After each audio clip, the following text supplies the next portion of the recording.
अस्सलाम वालेकुम। आज तारीख़ की किताब से हम सबक पढ़ेंगे। सबक नंबर 3, भारत को दरपेश मसाइल। भारत के दाखिली मसाइल या भारत के अपने अंदर के मसाइल। इस सबक में हम भारत को दरपेश चंद दाखिली मसाइल यानी हिंदुस्तान के अंदरूनी मसाइल के बारे में मालूमात हासिल करेंगे। इसमें हमें अलहदगी पसंद तहरीक, शुमाली भारत का मसला, नक्सलवाद, फ़िरका परस्ती, इलाक़ायत, इस तरतीब से हम इस सबक का मुताला करेंगे। तो आइए हम सबसे पहले देखते हैं भारत में किस तरह से पंजाब में बेचैनी फैली थी। देखिए, रियासत पंजाब में अकाली दल एक नुमाया सियासी जमात थी। 1973 में अकाली दल ने आनंदपुर साहिब तजवीज़ मंजूर की, जिसमें चंडीगढ़ की जानिब से चंडीगढ़ के हवालगी दीगर रियासतों के पंजाबी बोलने वाले इलाक़ों का रियासत में इंज़माम, उनको पंजाब से जोड़ना, ये सब इनके मुतालबात थे। 1977 में, जैसे कि आप देख सकते हैं कि 1977 में यहाँ पर 1977 में आप देख सकते हैं, यहाँ पर 1977 में अकाली दल हुकूमत में आई और अकाली दल ने इक़्तिदार पर कब्ज़ा जमाते ही पुराने मुतालबात के साथ पंजाब के नदियों का ज़्यादा पानी, ज़्यादा हिस्सा और अमृतसर शहर को मुक़द्दस शहर बनाने का दर्जा, मुक़द्दस शहर बनाने का उनका जो मुतालबा था वो पेश किया। फिर हिंदुस्तान में 1980 में पंजाब में ही आज़ाद खालिस्तान तहरीक शुरू हुई और वह ज़ोर पकड़ने लगी। और इस दौरान अकाली दल की क़यादत में जो अकाली दल की क़यादत कर रहे थे वो हरचरण सिंह, वो अकाली दल की क़यादत कर रहे थे। उसमें उन्होंने स्वर्ण मंदिर में बैठकर अपने जो वर्कर्स थे, सपोर्टर थे, उनको मज़ारे करने की हिदायत दे रहे थे। स्वर्ण मंदिर की जानिब खालिस्तान के जो कट्टर हामी थे, कर्नल सिंह भिंडरावाला, इनके कुछ पैरोकार थे जो मिलिटेंट थे, मुसल्लह थे, वो जमाना शुरू हुए। इस तरह से वहाँ पर पंजाब में इंतहा पसंदी का दौर शुरू हुआ और ये हिंदुस्तान के सामने जमहूरियत को दरपेश एक बहुत बड़ा मसला था, इंतहा पसंदी, पंजाब की इंतहा पसंदी। अब इसके नतीजे में ये हुआ कि ऑपरेशन ब्लू स्टार अंजाम देना पड़ा। ऑपरेशन ब्लू स्टार, जैसा कि आप यहाँ पे देख सकते हैं कि ऑपरेशन ब्लू स्टार यहाँ पर अंजाम दिया गया। ये ऑपरेशन ब्लू स्टार यहाँ आप देख सकते हैं, इसको अंजाम दिया गया। और ये जो ऑपरेशन को अंजाम देने के लिए इसकी ज़िम्मेदारी मेजर जनरल कुलदीप सिंह को सौंपी गई। जैसे कि आप देख सकते हैं, कुलदीप सिंह को यहाँ पर ये ज़िम्मेदारी दी गई थी ऑपरेशन। और ये 3 जून को शुरू हुआ 1984 में और 6 जून को ख़त्म हुआ, यानी 3 दिन ये ऑपरेशन चला। इसमें क्या हुआ कि इसमें एक फ़ौजी मुहिम थी। इसके दौरान जो इंतहा पसंद मंदिर के आसपास, वो तो टेम्पल, गोल्डन टेम्पल के स्वर्ण मंदिर के आसपास छुपे हुए थे, उन्हें हलाक किया गया, उन्हें मारा गया। इस तरह से इंतहा पसंदी के खिलाफ कार्रवाई जी थी, जिसे ऑपरेशन ब्लू स्टार कहा जाता है। इसके बाद ऑपरेशन थंडर, ब्लैक थंडर भी अंजाम दिया गया। ठीक है, इस तरह से पंजाब में इंतहा पसंदी का दौर शुरू हुआ। अब हिंदुस्तान को सबसे बड़ा मसला उस वक्त जो मौजूद था और आज भी कुछ हद तक मौजूद है, वो है शुमाली भारत का, या भारत के शुमाली जो रियासतें हैं उनका मसला, यानी शुमाल मशरक़ी भारत का मसला। देखिए, आप जैसा कि यहाँ पे देख सकते हैं कि ये शुमाली भारत जैसे हम बोलते हैं, जैसे कहते हैं, तो हमारे सामने 8 रियासतों का एक ग्रुप हमारे सामने, हमारे जहनों में आता है। वो है आसाम, अरुणाचल प्रदेश, जैसा कि आप यहाँ पे देख सकते हैं। ये आसाम, अरुणाचल प्रदेश, मेघालय एंड त्रिपुरा, ये 8 रियासतों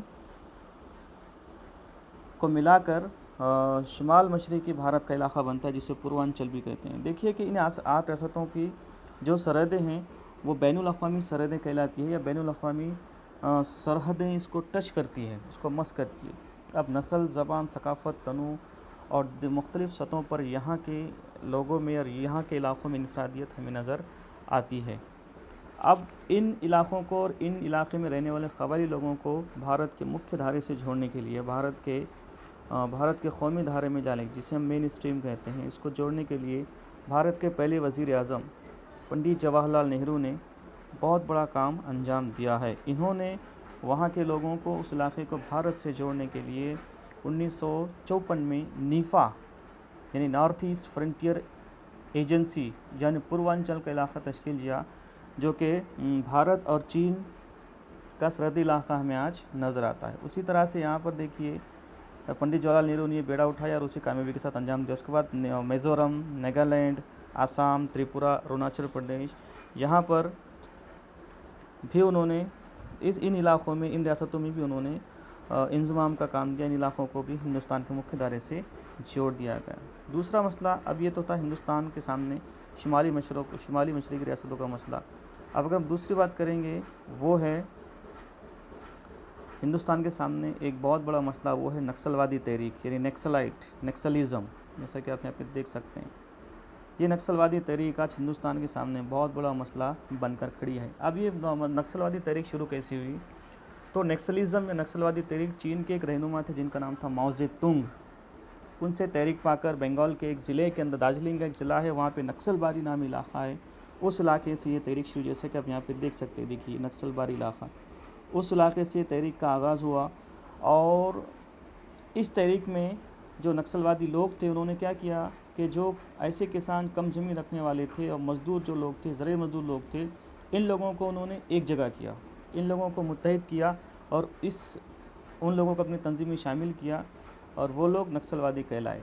अब इस तंजीम ने, यानी नक्सलवादी तहरीक ने, नक्सलिज़म ने, नक्सलाइट ने 1967 में नक्सलबारी इलाके में मौजूद जो कुछ ज़मींदार लोग थे, उनके गर्दपेश जो उनकी ज़मीनें थी, उन ज़मीनों पर अपना लाल परचम वो लोग गाड़ते, ज़मीन पे ऐसा लाल परचम वो गाड़ कर फसलों पर अपना कब्ज़ा जमा लिया करते थे और इस इलाके को नक्सलवादियों का इलाका या नक्सलवादियों से आज़ाद करने का उन्होंने ऐलान कर दिया। अब ये जो तहरीक थी, ये जो बगावत थी, धीरे धीरे पूरे हिंदुस्तान में फैल गई और ये तहरीक थी, इस तहरीक को ही दरअसल नक्सलवादी तहरीक कहा जाता है, जैसा कि आप यहाँ पे देख सकते हैं।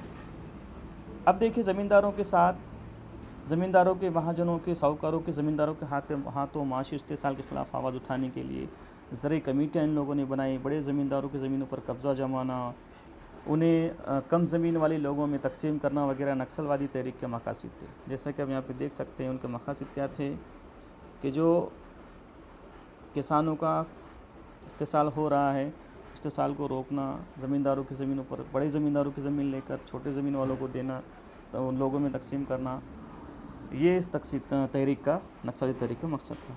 अब शुरू में ये जो तहरीक थी कि बंगाल तक ही महदूद थी, लेकिन धीरे धीरे ये तहरीक पूरे हिंदुस्तान में फैल गई। जैसा कि आप देख सकते हैं, आज हमारे हिंदुस्तान में हमारे हिंदुस्तान में आंध्र प्रदेश के अंदर नक्सलवादियों का मसला है। आंध्र प्रदेश का जो मशरक़ी इलाका है, गोदावरी, वहाँ मसला है।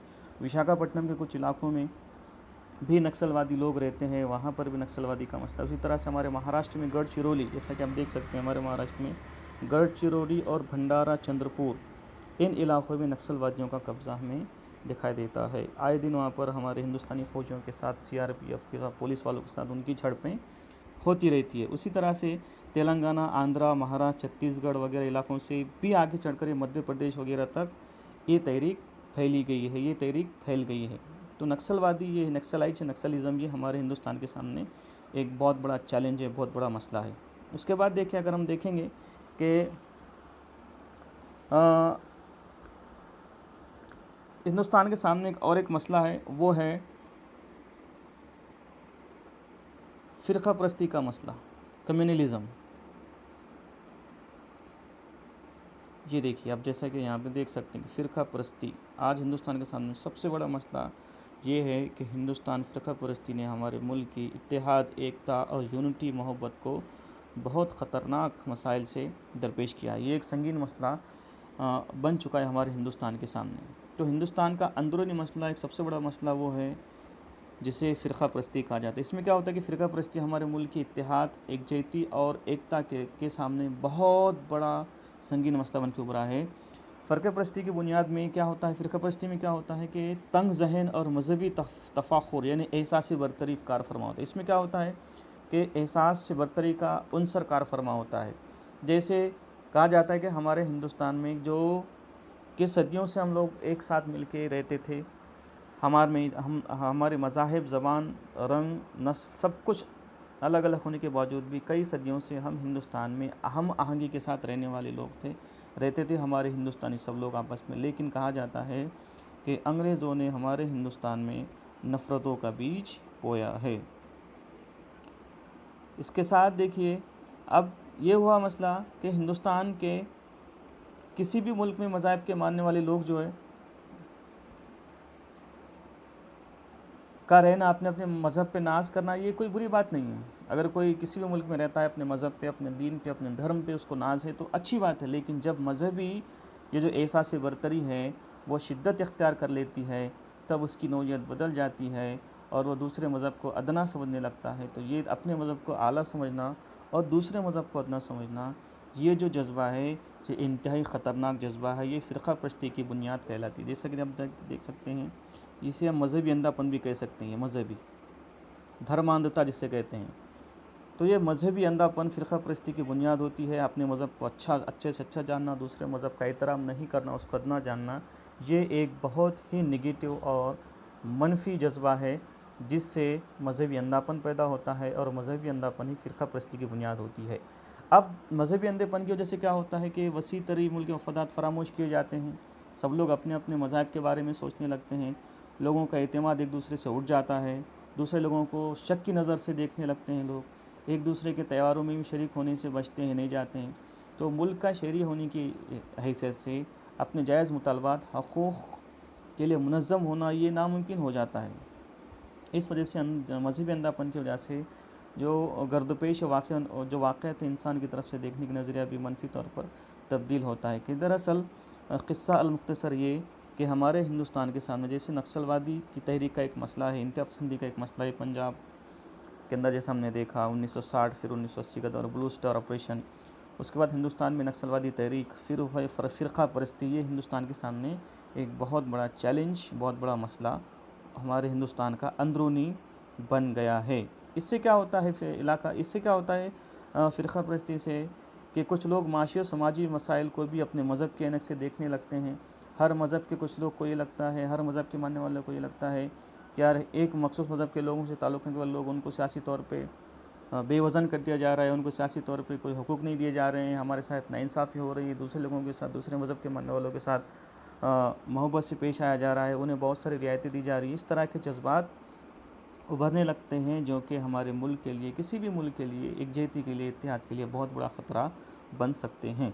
इस तरह से हिंदुस्तान के सामने दूसरा बहुत बड़ा मसला वो है इलाका वारियत या इलाकायत या फिर रीजनलिज़म या रीजनल फीलिंग्स। देखिए, अपने इलाके के लिए मोहब्बत रखना, अपने इलाके से बेइंतहा मोहब्बत करना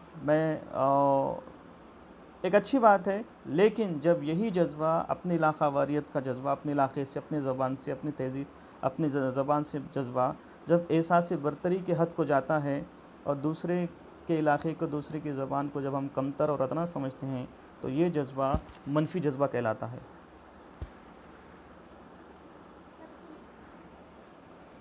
इसमें देखिए कि आज़ादी के बाद भी माशी तरक्की के उसूल के आगाज़ में कुछ रियासतों में ज़्यादा तरक्की होती है, कुछ रियासतों में कम होती है, और वो कुछ रियासतें जो है वो पसमानदा के पसमानदा ही रह जाती हैं। देखिए, अदम तवाज़ुन और इलाक़ाई तफ़ाकुर परवान चलने लगता है, यानी अपने इलाके से हद से ज़्यादा मोहब्बत।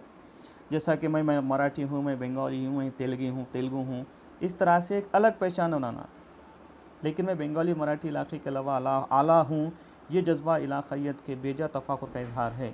ये जज्बा अपने ही इलाके को बरतर और आला जानना, ये इलाक़ा और दूसरे इलाके को अदना, दूसरे ज़बान को अदना जानना, ये बहुत ही बुरा और मनफी जज्बा है, जिस वजह से ये एक अलग नौइयत को पहुँच जाता है। इस तरह से देखिए, मुल्क की तरक्की में ये अदम तवाज़ुन की सूरत पैदा होती है और इलाक़ाई अपने इलाके से हद से ज़्यादा उसको एहसास बरतरी में रखना। आज़ादी के बाद ऐसे मामले हुए कि कई माशी हसूल के आगाज़ में कुछ रियासतों ने बहुत ज़्यादा तरक्की की, कुछ रियासतों ने कम तरक्की, कुछ रियासतें पीछे के पीछे रह गई, पसमानदा रह गई। देखिए, मिसाल के तौर पर अगर हम देखें कि महाराष्ट्र, गुजरात, पंजाब, तमिलनाडु जैसी रियासतों ने सच तौर पर खूब तरक्की की है, जैसा कि आप यहाँ पे देख सकते हैं। देखिए, लेकिन उनके साथ साथ उड़ीसा, बिहार, आसाम जैसी रियासतें हैं, वह सनती एतबार से और माशी एतबार से पीछे के पीछे रह गई। इस तरह से इलाकाई अदम तवाज़ुन होने लगता है। तो इलाका वारियत या इलाकायत या अपने इलाके के तई बेजा तफ़ाकुर, जैसे कि आप देख सकते हैं यहाँ पर, देखिए, अपने इलाका वारियत, इलाकायत यानी अपने इलाके से बेजा तफ़ाकुर का एहसास, यानी बरतरी का एहसास, ये एहसास कभी कभी मनफी दर्जे को पहुंच जाता है, जिससे मुल्क के सामने बहुत बड़ा मसला पैदा होता है। अब हमारा जो मुल्क है 29 रियासतों पर मुश्तमिल है और यहाँ पर अलग अलग मज़हब, धर्म, समाज, जाति, ज़बान बोलने वाले लोग रहते हैं, क़बायली लोग रहते हैं। इनमें भी इतने तनु होने के बाद भी, इतना डाइवर्स होने के बाद भी हमारा हिंदुस्तान एक है। इसलिए हमारे हिंदुस्तान को कहा जाता है कि यूनिटी इन डाइवर्सिटी।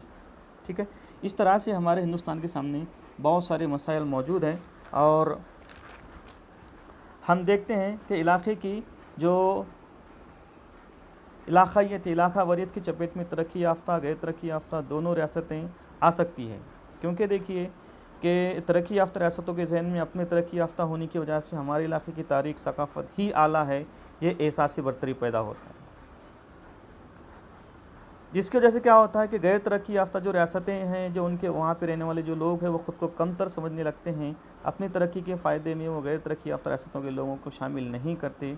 इसके बरखिलाफ़ जो पीछे पिछड़े और पसमानदा इलाके के लोगों को अपनी मुनज़्ज़म क़ुव्वत तैयार करने के लिए इसमें इलाक़ाई तफ़ाकुर बेदार करना पड़ता है, जिसकी वजह से मुक़ामी रिवायात, सकाफ़त, फ़क्र वगैरह, इनफ़रादियत की वजह से इनकी इलाक़ायत को मजबूती हासिल होती है और कौमी यकजहती को ज़रूर पहुँचता है।